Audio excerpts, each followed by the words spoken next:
The relationship between business development and events is like a marriage, and like any marriage, communication is extremely important. So we loop each other in as quickly as possible. Most attorneys will go right to BD, tell them what they want to do, and they'll strategize.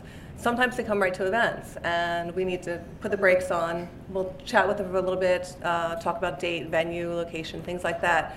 And then we will quickly pass into BD to talk about strategy and targeting and how they're going to build their list and all those other details that are critical. So I think communication is extremely important, and if it doesn't happen right away, you're doomed. Right away, they want to start talking about, oh, where are we going to have it, and what's it going to look like? And it's like, let's take a step back. Why are we having this event? Do we need to have this event? You get an attorney that is so focused on the menu that they lose sight that they haven't invited a single person to the event. I try not to share too much of the specific details with the lawyers involved, which is easier said than done. But their focus should be on, reviewing your list and making sure we're inviting the right people. And once that's done, how are we going to connect with those people? Not what's the menu look like, and things like that. I also try and get to them before they get to me. If I can get to an attorney and tell them exactly what's going on and what I've planned and what I think is going to happen and how it's going to shape up and look and all that, it calms them down so they don't start thinking about the nitty-gritty. Some of the things we've tried, starting off meeting with the maybe 5 key attorneys that are going to be involved in the event, asking them, what is your top 10 that you would love to get at this event? Why? What do you know about them? Let's make sure they're on the list. So you're doing personal follow-up and then touch pointing, with them throughout. And then if they attended, going back to that original list that we started and saying, did they come? What have you done? Building lists are so difficult, and if you don't have complete buy-in, it's also questionable whether we'll do the event again next year. That's one of those things that kind of hang over their head.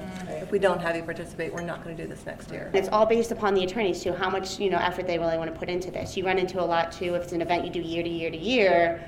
They don't want to put that extra effort into. They say we get 100 people in the door. Why does it matter what we're doing? And it matters to us because we need to be able to sell it for next year. Because each event, it grows every year, so you're getting more and more people, more money, that sort of thing. My lesson learned is the thing that I talked about constantly, which was making sure ahead of time who are making these decisions and putting a timeline and budget in place, because early on I've gotten caught up with the just running forward with planning an event, and then you have to put the brakes on it, and you're like, whoa, well, I may have made promises that now I can't follow up on, and I'm in an awkward position. So it's just really taking a step back and thinking about, again, why are we doing this? Who am I working with? Who's paying for it? What are the objectives? Before you because planning an event can be fun sometimes, and you can get caught up in that. But it's like, take a step back and think about the business reasons why you're doing it and who you need to support you, so that if things do kind of get out of hand, that you can rely on them for help. Communicating with your peers is one of the most important things I learned, and involving BD as early as possible, and working together on a common goal, and letting each other know where we are in the process as well.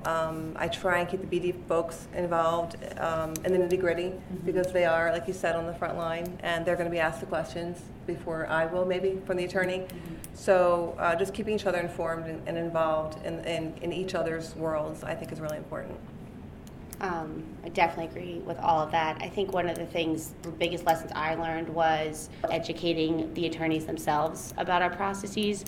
You can't use, we have an interaction, we have a CRM system. We use interaction for a reason, so we can monitor RSVPs and that sort of thing.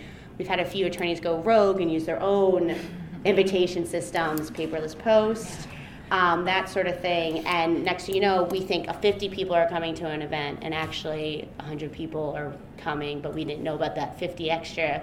So I think, a lot of times we forget to even educate the attorneys, because this could be their first time planning an event, and they're not aware of why we do what we do. It's not just because we're sticklers to the rules, but there is a whole reasoning behind it. So sometimes we'll try to get on a call if it's a brand new attorney or a brand new practice group that's doing an event, and kind of explain that process and go through our checklist and tell them the timelines and why, we want 6 weeks to 8 weeks to plan an event, not a week. Things along that line. Right.